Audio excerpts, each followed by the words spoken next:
دیا تو ہماری تاریخ اولیا بتاتی ہے وہ صرف ہے ادب ہے، وہ احترام ہے، وہ عمل صالح ہے کہ جب جس خاکی نے بھی اس عمل کو کر لیا ہے تو وقت کا تاجدار بن گیا ہے، وقت کا شہنشاہ بن گیا ہے، وہ فقیر تھا تو غنی بن گیا ہے، وہ بدعمل تھا تو باعمل بن گیا ہے۔ اس ادب کی وجہ سے اللہ نے جو فرشی تھے ان کو عرشی بنا دیا ہے۔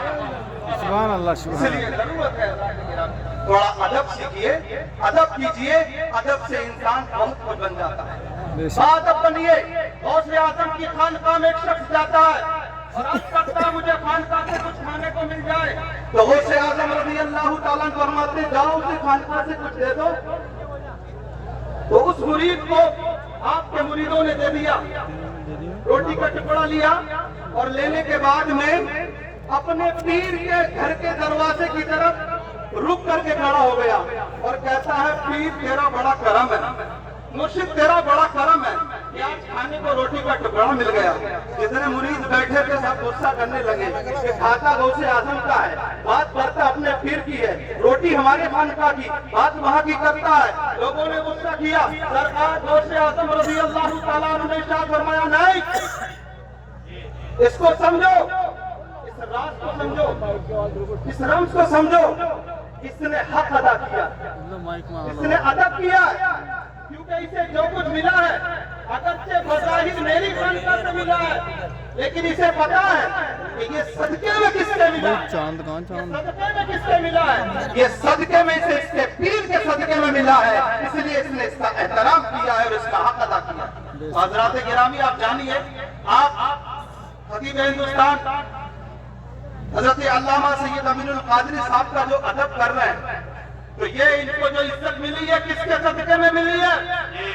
یہ اس کے صدقے میں ملی ہے کہ جس کے گھر بھی جبریل بغیر اجازت کے جایا نہیں کرتے، سبحان اللہ، سبحان اللہ۔ یہ اس کے صدقے میں ملی ہے کہ جس کے لیے آسمانوں کے دروازے کھول دیے جاتے ہیں، یہ اس کے صدقے میں ملی ہے کہ سدرۃ المنتہا جہاں جبریل بھی جانے سے اس کے آگے منع کر دیتے ہیں، اس سے آگے بھی ہمارا نبی جاتا ہے، جس کے بارے میں امام اہل سنت مجدد دین و ملت اعلیٰ حضرت امام محمد رضا خان فاضل بریلوی فرماتے ہیں سب سے اولیٰ و اعلیٰ ہمارا نبی، سب سے اولیٰ و اعلیٰ ہمارا نبی، سب سے اولیٰ و اعلیٰ ہمارا نبی۔ نعرہ تکبیر، نعرہ رسالت، علماء اہل سنت، میدان احد ریاضت۔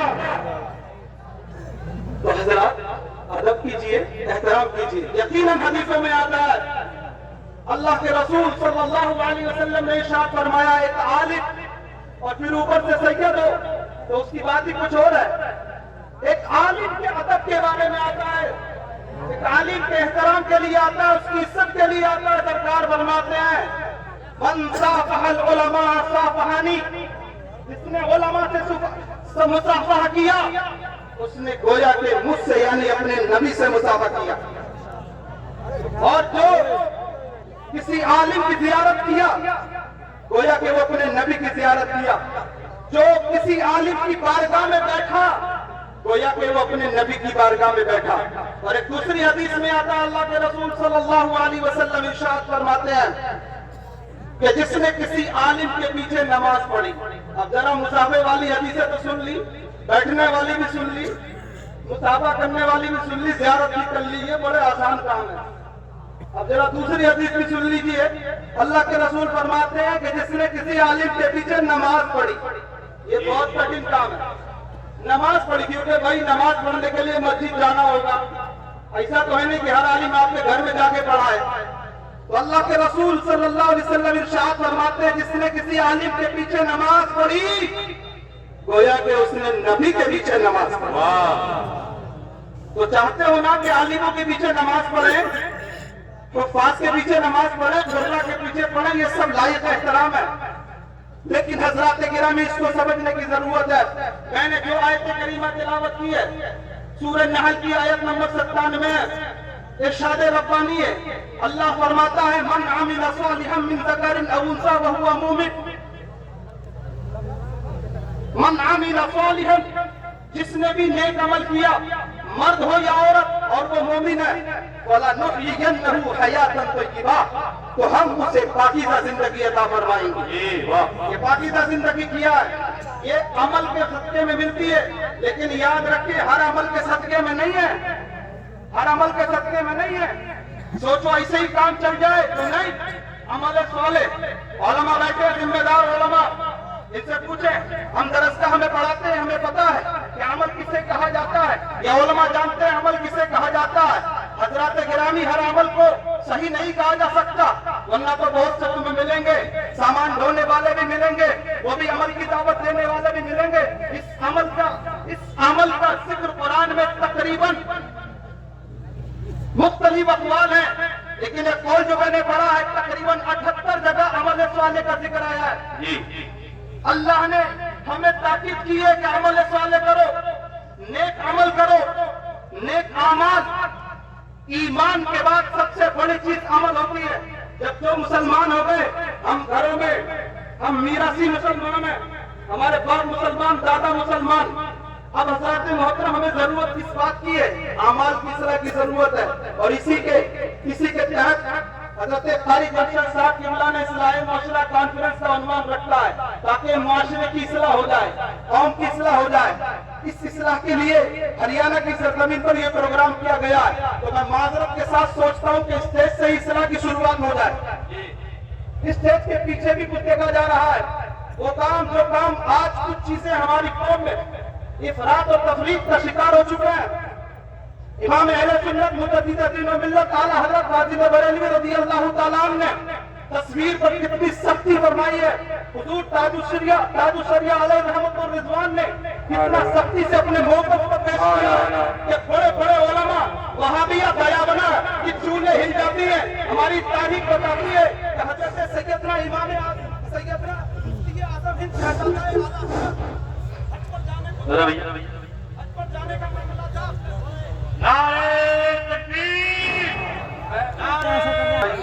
ایک جماعت کو تشکیل دینا چاہیے، پورے لوگوں کے ٹیم ہونا چاہیے. یہ ہمارے کام دراصل ادھورا جو ہو رہا ہے یہ اسی کا نتیجہ ہے. یاد رکھیں یہ کچھ کمیاں جو ہیں یہ ہمارے لیے بڑے معاملات کا سبب بنتی ہیں.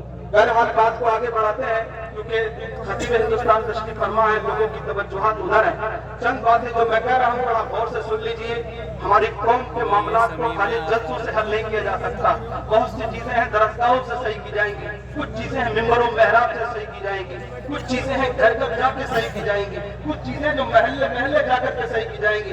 دراصل ہم نے ساری ٹھیکیداری کچھ ایک ہی کمیونٹی کی سمجھ لی ہے. قوم سمجھتی ہے ساری چیزوں کے ٹھیکیدار مسجد کے مولوی ہیں، ساری چیزوں کے ٹھیکیدار مسجد کے امام ہیں، اور امام بھی سمجھنے لگے ہیں کہ سب چیزوں کی ذمہ داریاں ساری قوم کے افراد کی ہیں. ہر شخص اپنی اپنی ذمہ داری کو سمجھے.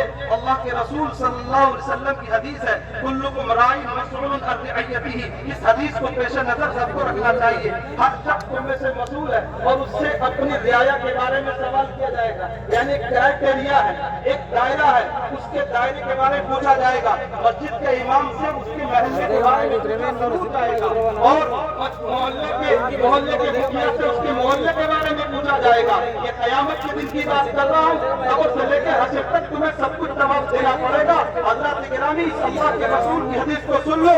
دنیا کے بادشاہوں کی باتیں بدل سکتی ہیں، سورماؤں کی باتیں بدل سکتی ہیں، لکھنے والوں کے قلموں کی لکھی ہوئی قلم سے سیاہی جو لگا دی گئی ہے کتابوں پر وہ بدل سکتی ہے. سب کچھ بدل سکتا ہے، زمین کا نظام بدل سکتا ہے، سب کچھ بدل سکتا ہے، لیکن سنیوں کا یقین ہے کہ مصطفیٰ کی بات نہیں بدل سکتی ہے. یہ میرے نبی نے کہہ دیا ہے. اپنے نبی کی باتوں کو غور سے سن لو، یہاں سے سمجھ لو. حضرات گرامی اپنی اپنی ذمہ داریوں کو لے لو. مسجد کے امام سے پوچھا جائے گا کہ یہ نمازیں پڑھنے آتے تھے تو صحیح سے پڑھنی کیوں نہیں آتی ہے، صحیح سے پڑھائی کیوں نہیں جاتی ہے، قرآن صحیح سے کیوں نہیں پڑھا جاتا ہے. ایسی وہ تمام ذمہ داریاں جو جتنا بڑا رہبر ہے، جو جتنا بڑا پیر ہے، جو جتنا بڑا عالم ہے، اس کی اتنی ہی بڑی ذمہ داریاں ہیں. ہر شخص سے اس سے پوچھا جائے گا کہ تم نے کیا کیا، تم نے اپنی ذمہ داریوں کو کیسا نبھایا. اس لیے اپنی ذمہ داریوں کو سمجھو. تو میری یہ ذمہ داری تھی، میں یاد کر رہا تھا کہ جب اصلاح کی بات کی جائے تو اسٹیج سے شروع کی جائے. میں عرض کروں گا بڑے ادب کے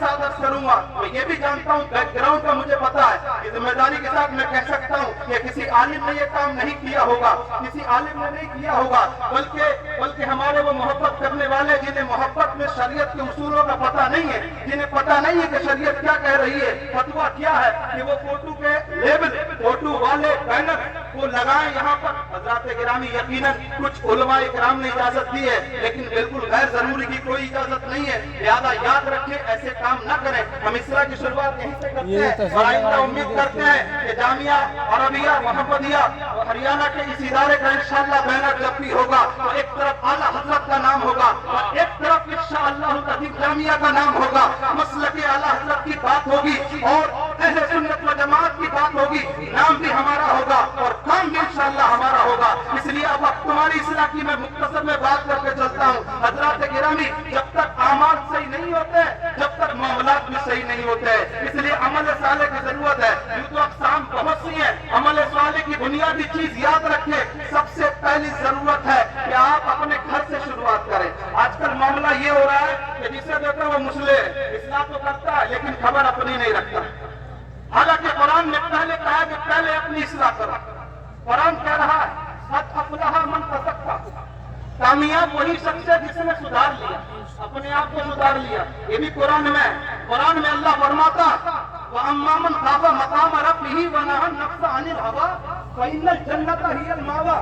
آج کل تو ایک شعر میں جنت دے دی جاتی ہے، ایک شعر میں جنت دے دی جاتی ہے، ایک جملے میں دے دی جاتی ہے۔ معذرت کے ساتھ میں شورا کی بارگاہ میں عرض کرتا ہوں، یقیناً شورا حضرات لائق احترام ہے، لیکن ضرورت ہے شورا حضرات کو بھی مزاج حضرت حسان بن ثابت بنانے کے مزاج کی ضرورت ہے، سرکار امام اہل سنت کا جیسا مزاج لانے کی ضرورت ہے۔ یہ نہیں ہے کہ ہاتھ اٹھاؤ۔ معلوم ہے ہمارے پڑوسی ملک میں ایک شاعر نے کہا تھا ایک ہاتھ اٹھا دو، ایک ہاتھ اٹھا دو، ایک ہاتھ مت اٹھاؤ، اس طرح اس فلسفے میں سمجھا دیا تھا۔ ایک نوجوان عاشق رسول تھا، سچا عاشق رسول تھا، پہلے اس نے کہا کہ جن کے جو نبی سے محبت نہیں کرتے ہیں وہ ہاتھ اٹھا لیں، اس نے ہاتھ اٹھا لیا، وہ سمجھ نہیں پایا فلسفے کو، نتیجہ کیا نکلا؟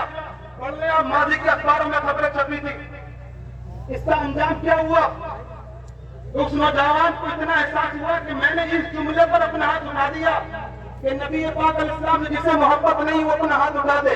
یہ غلطی کس نے کی تھی؟ اسٹیج کے ایک شاعر نے کی تھی، لیکن خمیازہ کس نے بھگتا؟ اس نوجوان نے۔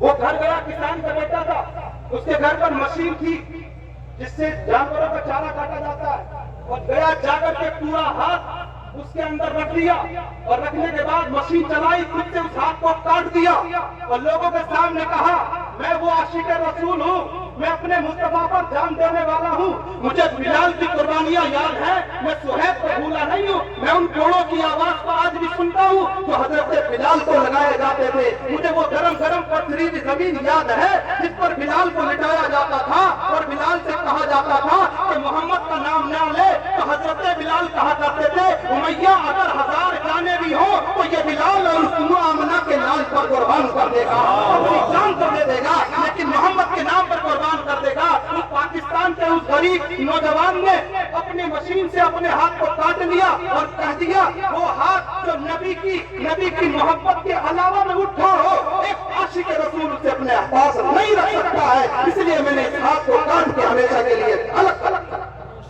یہ سمجھنے کی ضرورت ہے۔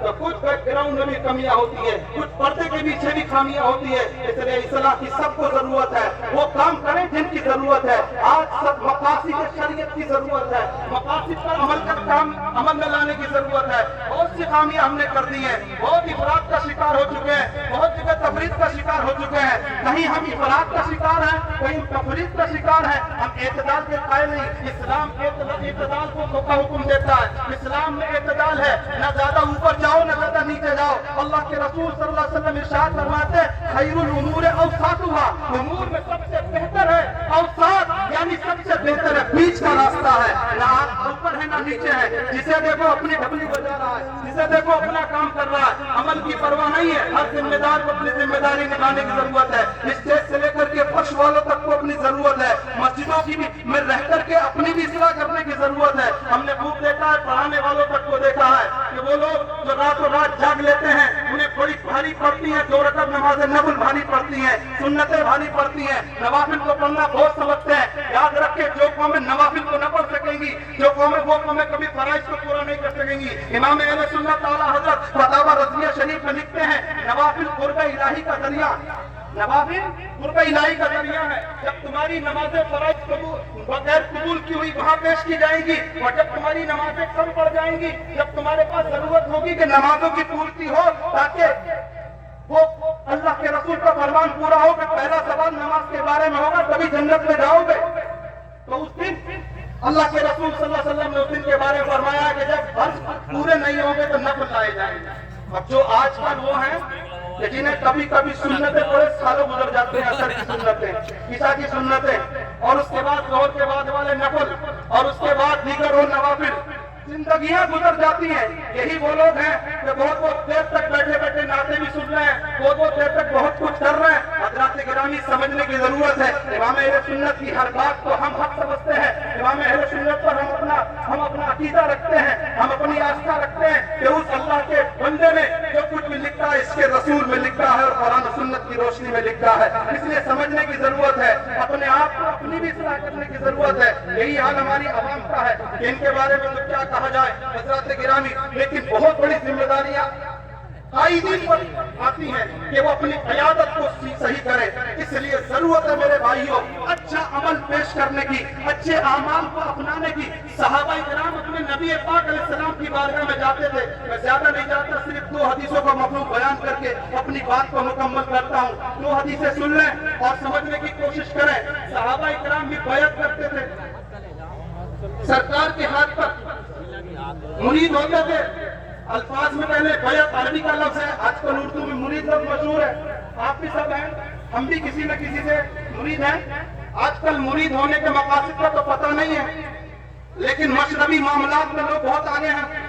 حضرات گرامی سمجھے صحابہ بھی اپنے نبی کے ہاتھ کا مرید ہوا کرتے تھے۔ ایک صحابی بارگاہ رسالت صلی اللہ علیہ وسلم میں حاضر ہوتے ہیں اور سرکار کے ہاتھ پر ہاتھ رکھ کے بیعت کرتے ہیں، سن لیں ایسے مرید بن کے چلے جاؤ، ایسے اللہ کے رسول کے عاشق بن کے چلے جاؤ، انہی باتوں پر عمل کر لو، میری تقریر کا صحیح خلاصہ سمجھ میں آ جائے گا۔ سرکار مدینہ علیہ السلام کی بارگاہ میں صحابی آتے ہیں، کہتے ہیں یا رسول اللہ میں آپ کے ہاتھ پر بیعت ہونا چاہتا ہوں۔ فرمایا ہاتھ آگے بڑھاؤ، انہوں نے ہاتھ آگے بڑھایا اور حضور نے فرمایا کہو میں آج کے بعد ایمان کے بعد میں آج کے بعد 5 وقت کی نماز کی پابندی کروں گا، روزے رکھوں گا، حج کروں گا، زکات دوں گا، اور پھر آخری جو جملہ ہے النصح لکل مسلم، ہر مسلمان کا بھلا چاہوں گا، ہر مسلمان کا بھلا چاہوں گا۔ یہ بڑی معمولی سی بات ہے لیکن بڑی عظیم چیز ہے۔ اللہ کے رسول صلی اللہ علیہ وسلم سے ان صحابی نے وعدہ کیا، مرید ہو کے گھر چلے آئے، بہت دور کے رہنے والے تھے، گھر چلے آئے، ویسے گھریلو اعتبار سے بڑے مضبوط اور مالدار تھے۔ آپ سن لیں ہم بھی چلے آتے ہیں، اپنے پیر و مرشد سے مرید ہو کے چلے آتے ہیں، لیکن عمل کتنا کرتے ہیں؟ وہ صحابی گھر آتے ہیں، گھر آنے کے بعد میں اپنے غلام سے کہتے ہیں بازار سے جا کر کے گھوڑا لے آؤ۔ وہ بازار جاتا ہے، سودا کرتا ہے، ایک ضرورت مند شخص اپنا گھوڑا بیچ رہا ہوتا ہے، وہ اس سے سوال کرتا ہے کہ میں کتنے کا ہے، کیونکہ اسے اشد ضرورت تھی۔ اس کے پیش نظر اس نے وہ گھوڑا اس کو دیا اور کہا کہ اتنے روپے کا ہے۔ اس نے کچھ اور ریٹ کم کیے، بالآخر کئی بار کہنے کے بعد وہ سودا ہو جاتا ہے اور وہ لے کر کے گھر چلا آتا ہے، اپنے مالک سے کہتا ہے کہ میں نے اس نے بیچا، میں نے خرید لیا۔ پوچھا کتنے میں خریدا؟ کہا میں نے اتنے میں خریدا۔ کہا گھوڑا دیکھا، گھوڑا بڑا عالی شان تھا، بہت ہی اچھا تھا، خوبصورت تھا۔ کہا ممکن نہیں ہے اتنا اچھا اور بہترین گھوڑا اتنے کم داموں میں مل جائے، یہ ممکن نہیں ہے، ممکن ہے کوئی مجبوری ہوگی، ممکن ہے کوئی مسئلہ ہوگا۔ وہ کہتے ہیں تو اس کو بلاؤ اور اس سے بات کرو کہ آخر اس نے کس وجہ سے یہ گھوڑا بیچا۔ اس کو بلایا گیا، اس سے پوچھا، اس نے کہا کہ میرے گھر میں بڑی پریشانی ہے، میں فاقہ کشی سے گزر رہا ہوں، میرے بچے پریشان ہیں، میں گھوڑے کا کیا کرتا، اس لیے اپنی پریشانی اور تکلیف کو دور کرنے کے لیے میں نے یہ گھوڑا اگرچہ اس کی قیمت زیادہ ہے لیکن میں نے یہ گھوڑا کم قیمت پر مجبوری کی وجہ سے بیچا. بات سمجھ رہے ہیں؟ مجبوری کی وجہ سے بیچا. کہا اچھا. آپ نے فرمایا نہیں تمہاری مجبوری ہوگی لیکن میں نے اپنے نبی سے وعدہ کیا مجھے کسی مسلمان کی مجبوری نہیں خریدنا, اس کی مجبوری سے فائدہ نہیں اٹھانا. بات سمجھ رہے ہو کہ نہیں؟ سب سن لیں, جو میڑے کاٹنے والے وہ بھی سن لیں, جو مدرسوں کا عشر روکنے والے وہ بھی سن لیں, جو زکات کو پوری نہیں دینے والے وہ بھی سن لیں, جو دوسروں کی مجبوریوں کا کاروبار میں فائدہ اٹھانے والے وہ بھی سن لیں. یاد رکھیں برکتیں کثرتیں بے ایمانی کرنے سے نہیں آتی ہیں, دوسروں کی مجبوریاں خریدنے سے نہیں آتی ہیں, بلکہ دوسروں کی مجبوریاں اور پریشانیوں میں ان کی مدد کرنے سے اللہ کی طرف سے برکتیں اور رحمتیں نازل ہوا کرتی ہیں. اس لیے حضرات گرامی انہوں نے کہا میں نے اپنے نبی سے وعدہ کیا ہے النصح لکل مسلمین, مجھے آج سے اور مرنے کے دم تک ہر مسلمان کا بھلا چاہنا ہے. جتنی تیرے گھوڑے کی قیمت ہے میں اس سے بھی زیادہ تجھے عطا کروں گا, کیونکہ ضرور نہیں ہے کہ ہر مسکین کو دیا جائے بلکہ ضرورت کے وقت میں ہر مجبور کو اس کو دیا جائے تاکہ اس کا دل خوش ہو جائے. اللہ تبارک و تعالیٰ پریشان والوں کی پریشانی کو دور کرنے والوں سے محبت فرماتا ہے. قرآن میں اللہ فرماتا ہے ان اللہ لا یضیع اجر المحسنین, بے شک اللہ بھلائی احسان کرنے والوں کا اجر ضائع نہیں کرتا. نعرہ تکبیر, نعرہ رسالت, علماء اہل سنت. اس لیے حضرات گرامی بہت ضرورت ہے, اصلاح کے بہت سے معاملات ہیں. میرے بعد آپ عظیم اصلاح کے ٹاپک پر اصلاحی بیان کرنے والے خطیب کا خطاب سننے والے ہیں. اس لیے میں جاتے جاتے آپ کو بتانا چاہتا ہوں کہ بہت کچھ سنوارنے کی ضرورت ہے, بہت کچھ سنبھالنے کی ضرورت ہے. علم کے میدان میں, عمل کے میدان میں آنے کی ضرورت ہے. ہمیں سب کو ضرورت ہے. دراصل ایک چیز ہمارے یہاں سے ختم ہو گئی ہے اور وہ بڑی بنیادی چیز ہے کہ ہمارے یہاں علم صحبت چلا گیا ہے. ہم کسی کو بڑا نہیں ماننے کو تیار ہیں, ہم کسی بڑے کے پاس بیٹھنے کو تیار نہیں. پہلے ہمارے گھروں میں مجلس سے منعقد ہوتی, حیرت کریں گے میں تعلق الفاظ خامسہ جماعت کے طلباء کو پڑھاتا ہوں, اس میں ایک حدیث اکثر گزرتی ہے تو بڑا مجھے حیرت ہوتی ہے. آج سب کہہ رہے ہیں بڑی بڑی ہمارے یہاں کانفرنسیں ہو رہی ہیں, بہت کچھ ہو رہا ہے, بڑی تنظیمیں چل رہی ہیں. علم کی کمی کا تو حال یہ ہے کہ آپ دیکھ لیں ریپیٹڈ تو اتنا مسئلہ ہے کہ آپ دیکھیں ایک سمجھداری سے کام ابھی تک لوگ نہیں لے رہے ہیں. میں دیکھ رہا ہوں اتنے سارے کیمرے لگے ہوئے اور اس کے باوجود بھی بہت سے لوگ اپنے اپنے کیمرے چلا رہے ہیں. اگر تھوڑا سا دماغ میں زور ڈال لیتے یہ سب سوشل میڈیا والے ہیں, تمہیں ضرورت نہیں جیب میں موبائل رکھ کے کان کھول کے سکون سے سنتے, کل گھر جا کر کے بھی پوری زندگی بھر بھی جہاں جس پلیٹ فارم پہ انہوں نے ڈالا ہوگا آرام سے سن لیتے, آرام سے سمجھ لیتے. لیکن علم کی کمی ہے, عمل کی بھی کمی ہے. یہ ساری چیزیں ہیں, یہ ساری چیزیں ہیں. ہمارے یہاں ان چیزوں کی اتنی کمیاں پائی جا رہی ہیں تو کسے کسے کہا جائے اور کسے کسے نہ کہا جائے. بڑا مانو, ذمہ داریوں کو پورا کرو. میں نے جو حدیث کے بارے میں کہا تعریف امام